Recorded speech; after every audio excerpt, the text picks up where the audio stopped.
All right, welcome back, everyone. Ready to deep dive with me again. Always. What are we looking at today? Today, we're cracking open Formula G again. Ah, one of our Yeah, favorites. and specifically Chapter 6 this time. Ooh, financial discipline. Yeah, it might not sound like the most thrilling topic, Right. but honestly, it's so crucial for building a business that can really last. I mean, you can have a fantastic product market fit, Right. but if you don't have your finances in check, Yeah, you're going to be in trouble. exactly. It's like building a house on sand. Yeah. You need that solid foundation. I love how the book actually kicks off this chapter with such a striking analogy. Oh, tell me.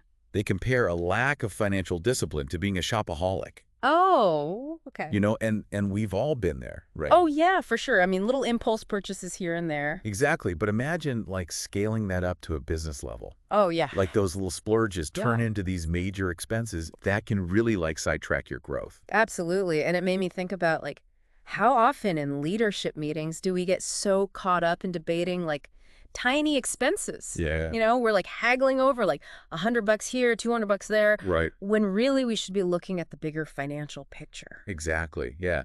The book has some really good questions for us to think about Oh, too. like what? Like, asking ourselves, is our operations team actually using the financial reports? Mm. What's our debt to equity ratio? Yeah. Like those are the things we should be asking. It's easy to get lost in the weeds. Yeah, for sure. And I thought it was so cool how the book goes beyond just the numbers. Yeah, they do. And they tie in financial discipline with your company's core values. It's all connected. It is, yeah. Because how can you expect Yeah. your team to make smart financial decisions if they don't even understand the why behind those decisions? Totally, totally. What are we working towards? Right. And the book really emphasizes that defining your core values Yeah. should not be like a one-man show for the CEO. It's got to be a team effort. It does, yeah. Everybody needs to be on board. Yeah. You need to involve employees from all levels of the company. Exactly. They're the ones on the front lines. Exactly. And the book actually lays out a pretty clear process for figuring out what your core values are. Okay. I like a good process. Lay it on me. So you gather these diverse groups of employees, Okay. you get their feedback on what matters most to them, Phew. in terms of the company's culture and mission. Makes sense. And then from all that feedback, you pick out like the top values. Okay. And then crucially, you make those public, for everyone to see and hold each other accountable to. Transparency is key. It is. It is. You can't just tuck those away in a drawer somewhere. They need to be front and center. Yeah. And I think that's where some companies, they kind of stumble. Yeah, right. They might have these like really beautiful mission statements, but they're not actually using them. To guide their actions, Right. especially their financial ones. Right, exactly. And so now I guess the big question is how does all of this tie back to profitability? That is the million-dollar question, isn't it? Right. Well, remember that study we talked about? You mean the one from Duke University? Yeah. Yeah, where they found that direct connection between a company's culture and its profitability. Exactly. And a huge part of that strong culture is having those well-defined core values Right. that are reflected in every decision, Yeah. including the financial ones. Yes. So when your employees feel like they're aligned with those values, they're going to be more engaged. They're going to be more productive. Yeah. And ultimately, that leads to a healthier bottom line. It's like that saying, happy employees equal happy customers. Exactly. And happy customers equal more money. It's a beautiful cycle. It is. It is. And of course, there are some very practical tools that we can use to get there. Tools. Oh, yeah. Tell me about the tools. Should we dive into those now? Yeah, let's do it. Okay. So the book highlights 3 key areas. Ooh, 3 key areas. All right, I'm ready. Okay, so 3 key areas when it comes to building financial discipline. Uh-huh. The first one is all about learning to say no.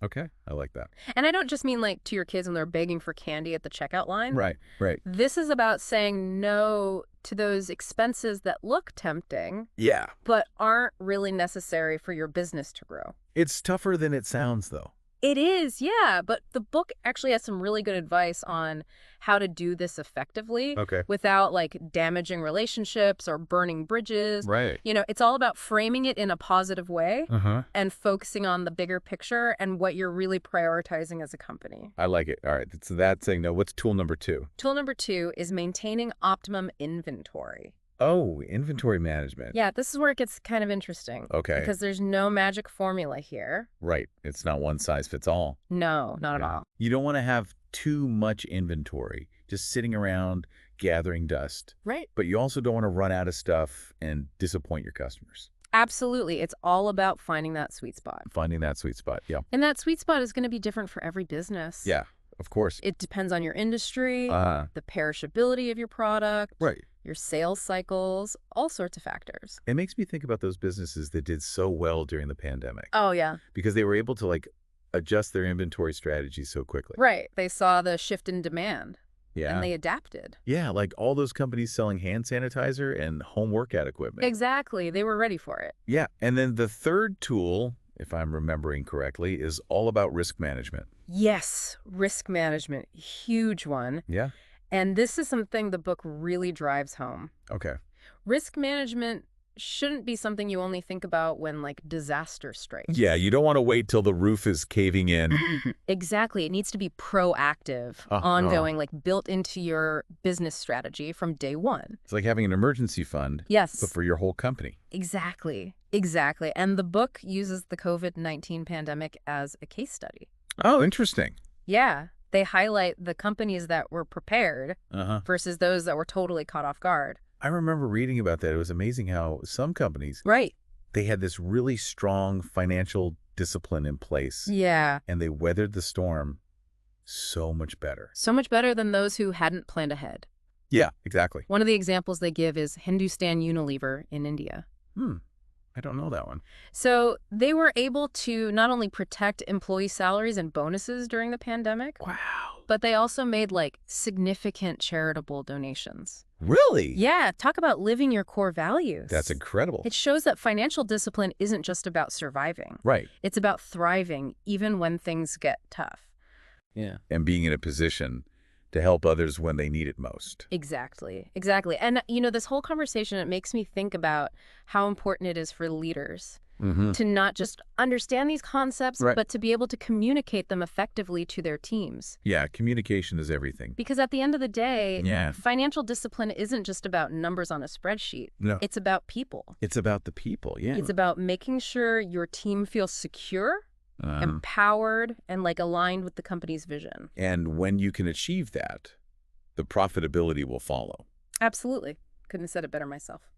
So as we're wrapping up this deep dive into financial discipline, Yeah. I want to leave our listeners with a question. So we've unpacked these amazing tools for building financial discipline. We have. And as we wrap up, I want to leave you with this question. Knowing what you know now about financial discipline, what one small change can you implement in your business this week to start moving in the right direction? Ooh, that's a good one. It could be as simple as having a conversation with your team about prioritizing expenses, Right. or maybe finally taking a deep dive into your inventory management system. Yeah. Or maybe it's about looking at your upcoming expenses and identifying one you can say no to. Oh, using those tactics from the book. Exactly. Even small changes can make a big difference over time. It's like building any good habit, right? Absolutely. Consistency is key. Couldn't agree more.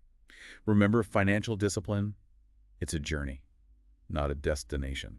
Well said. And it's a journey worth taking. The rewards are huge, Oh, yeah. a thriving business, a stronger team, and the peace of mind that comes from knowing you're in control of your financial future. And for anyone who wants to go deeper into this topic, you can find a link to Formula G in our show notes. Absolutely, check it out. It's packed with insights and actionable advice. And as always, keep those questions coming. We love hearing from you. Yes, we do. Until next time, stay curious and keep learning.